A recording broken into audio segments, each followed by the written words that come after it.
Hi, friends. It is time to tell a story. And can I be brutally honest with you? I have no earthly idea what my story is for the week. Okay, I think I have it. It's not that funny. I don't know if I would put it in the very funny category, but I would call it relatable. One thing that I remember about myself is I was not the kind of student who was ultra prepared.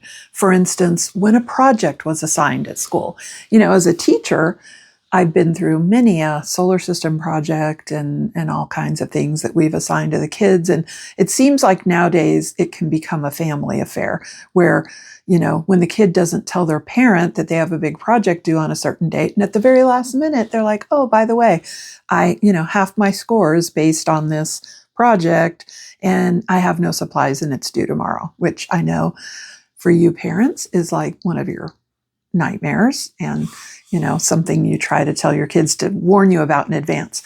I don't remember involving my parents to any great degree when I had a project, although I every now and then asked for some supplies, usually from something found around the house. So one that pops into mind is I was in, I want to say I was a little older. I was probably in 7th or 8th grade, and it was a history class. And we were to come up with some sort of an artifact that had been featured somewhere in history. I decided at the very last second, I'm telling you, this was probably Sunday night and the project's due on Monday, and people had been working for weeks on theirs. And I was like, oh my gosh, what could I come up with? And I decided on a flag. What would I make it out of?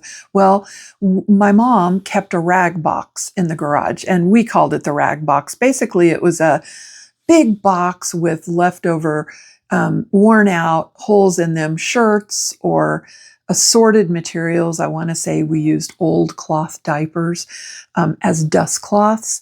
And sometimes t-shirts that were ripped up, you'd tear it in half and use part of that. So there's just this box of cleaning supplies. And I decided to go digging through the rag box for something that could be used to make an actual US flag with.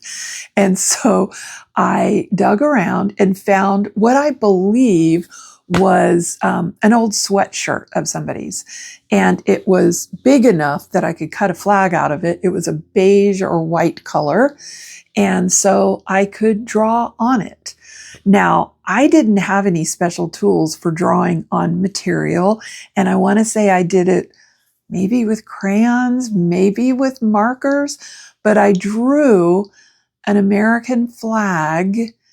And I don't remember the details. I don't remember whether this was a specific Civil War flag or what, but I decided since it wasn't pristine, since it wasn't pretty and clean and nice, this would have been an actual flag that was carried through a war.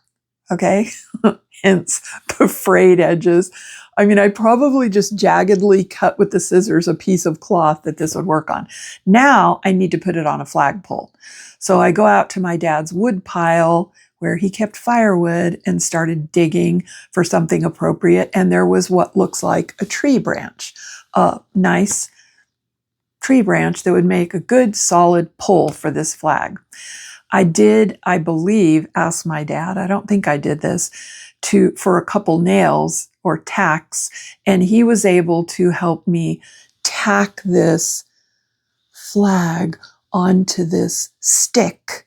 And there we go. And because I knew how bad it looked, I decided to come up with the story. Well, this is actually an American flag that was carried by a soldier during the Civil War, and therefore it's rather war-torn and a little, off.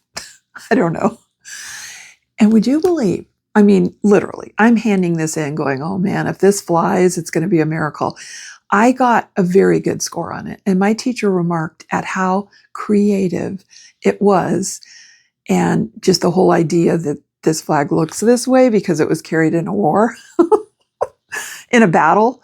So anyway, that's the first project that came to mind. I'll tell you real quickly about two others because I know I was never going to do something that was going to require over about 15 minutes to put together.